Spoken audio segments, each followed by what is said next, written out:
Bonjour les filles, aujourd'hui j'ai décidé de faire une petite vidéo sur la Black Ice technique que j'ai découvert cette semaine sur YouTube. C'est pas moi qui l'ai inventé. Ça donne des cartes comme celle-là ici, c'est très joli. Pourquoi j'ai décidé de faire une vidéo, même s'il y en a déjà plusieurs sur Internet, c'est parce que ce que j'ai trouvé sur YouTube était tout en anglais. Et j'ai pensé que certaines d'entre vous aimeraient avoir les explications en français. Alors, on va commencer avec ça.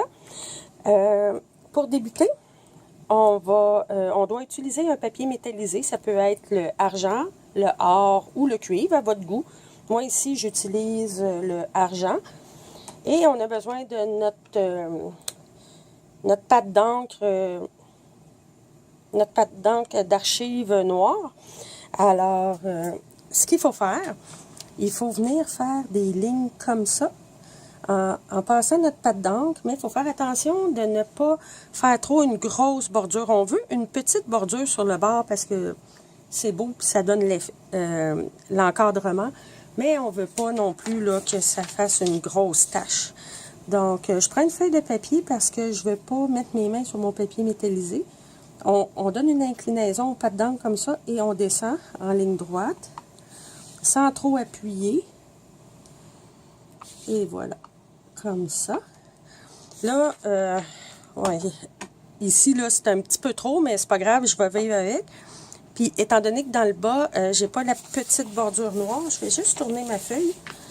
Et puis, parce que je l'ai collée avant, j'ai mis un petit peu d'adhésif et je vais venir juste faire... Quand je sens la petite bordure, là, j'arrête. Bon, je vais en remettre un petit peu ici pour donner le même effet.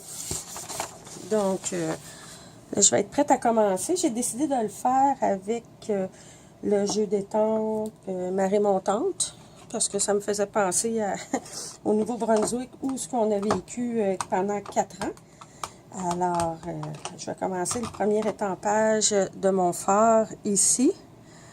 Comme ça, il faut faire attention parce que c'est glissant sur le papier métallisé.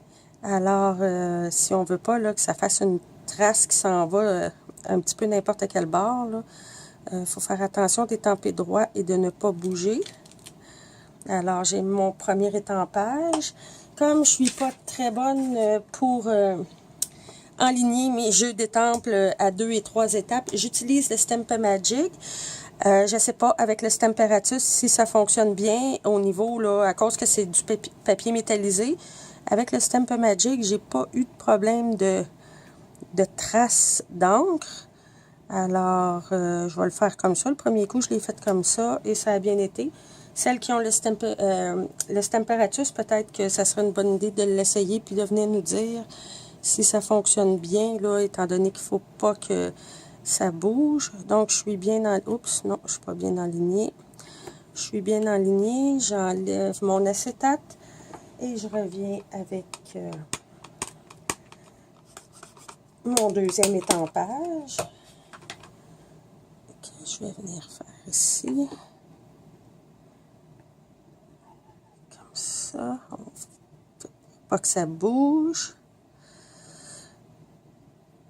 Je mets juste le doigt sur le coin, je ne veux vraiment pas mettre de traces de doigt. Et voilà, là c'est sûr, ça fait des petites traces comme ça, mais j'haïs pas ça. Je trouve que ça va avec un peu le style là, de la technique. Je vais venir mettre ma parcelle de terre pour mon phare. Alors, je vais m'aligner. Là, j'ai de la misère un petit peu à m'aligner à cause de la caméra.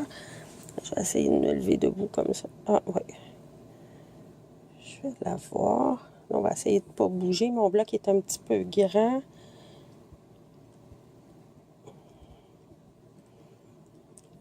Alors, et voilà. Là encore ici, il y a des manques, mais c'est pas grave. Moi, je trouve que ça vient avec la technique. Puis, je vais tout corriger ça là, en mettant l'eau. Alors, je vais y aller avec ça ici, comme ça.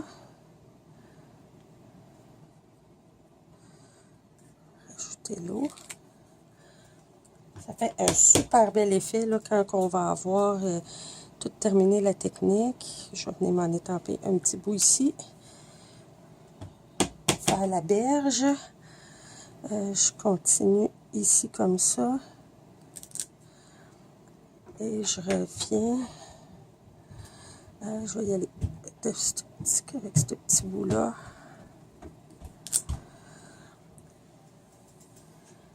Et ensuite, je vais faire à peu près pareil là, que ce que j'avais fait sur ma carte originale.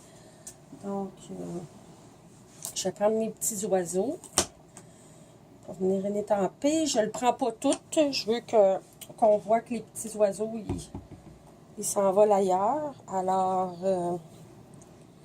je vais juste en prendre une portion comme ça. C'est pour ça aussi que j'ai pas fait les petits rebords là, de chaque côté, parce que je veux que ma carte elle ait de l'air un petit peu à l'infini sur les côtés. Alors, comme ça. Donc, pour moi, ça fait mon affaire. La prochaine étape, pour bien réussir la technique, c'est de prendre notre papier métallisé. Moi, je le laisse après mon papier comme ça parce que je ne veux pas mettre mes doigts dessus pour faire des taches, et de le faire sécher à la basse vitesse sur notre fer à gaufrer, notre fer à chauffer quand on fait de l'embossage à chaud. Alors, je reviens dans quelques secondes. Un coup qu'on a fait sécher notre encre, ce qu'il faut faire, je vais me repositionner comme il faut pour vous à la caméra. On fait un petit reflet de lampe aussi dans le coin, ça fait quasiment un beau coucher de soleil. Ce qu'il faut faire, il faut prendre notre tampon de Versamark et on refait la même chose qu'on a fait tantôt avec notre encre noire, c'est-à-dire y donner un petit angle, mais là c'est vraiment délicatement, il ne faut pas peser, il ne faut pas mettre trop de Versamark parce que sinon il va y avoir beaucoup trop de poudre et fait qu'on y va vraiment délicatement. C'est pour ça qu'on fait sécher l'encre avant, c'est pour être sûr qu'on n'aura pas de traînée d'encre noire là, qui va venir comme ça. Par la suite, on met la poudre à gaufrer. Dans la vidéo que j'ai vue, la dame utilisait de la poudre Crystal Clear que j'ai pas. Alors, il me restait de la petite poudre gibrée du temps des fêtes. C'est ce que j'ai décidé d'utiliser. Donc, on plonge totalement notre carton dans la poudre à gaufrer et on va embosser à chaud ensuite.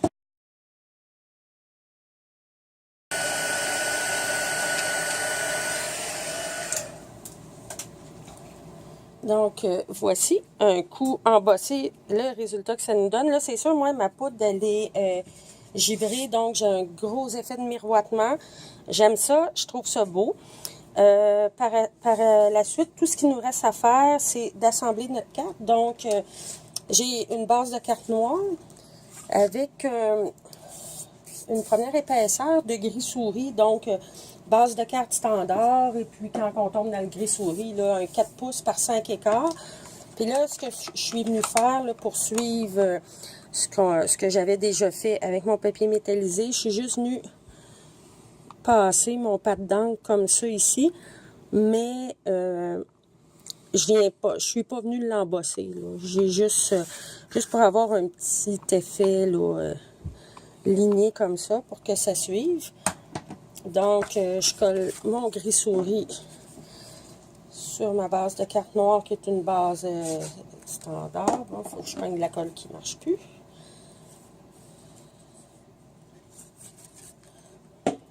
Je travaille beaucoup avec la Tombow. On a chacun une nos colles. Ben, moi, c'est celle-là ma colle. Alors, comme vous voyez, sur la base noire. Ensuite, j'ai un carton noir de 3 pouces et demi par 4 écarts. Je viens ajouter par-dessus un murmure blanc de 3 pouces et quart par 4 pouces. Que je mets par-dessus. Je suis allée assez simple, là, à 1 pouce et quart de différence tout le temps. Et là-dessus, je viens mettre mon carton métallisé que j'ai étampé et embossé. Voilà, que je viens installer dessus. Ce qui fait comme un encadré, un peu comme un passe-partout d'un cadre. Là, ici, je ne veux pas trop frotter sur le dessus. Alors, ce que je vais faire, je vais me tourner de bord. Puis je m'excuse, je suis un petit peu hors caméra. C'est parce que je ne veux pas pogner mon adhésif que j'avais pris tantôt. Donc, on est prêt à mettre ceci sur la carte. La dame dans la vidéo, c'était très joli. Elle utilisait les rubans miroitants. Le ruban miroitant noir, malheureusement, je ne le possède pas. Alors, ce que j'ai fait, là encore, je vais me retourner de bord pour bien coller comme ça. Je ne vais pas frotter sur ma poudre embossée. Ce que j'ai fait, je me suis coupé un petit carton noir d'un quart de pouce par 4 pouces. Je vais venir juste me mettre un petit peu de Versamark dessus que je vais passer dans la poudre embossée. Bon, je suis de retour. Et puis, je viens juste là avec de la colle, une petite ligne de colle à l'arrière. Et que je vais venir l'installer comme si c'était un ruban.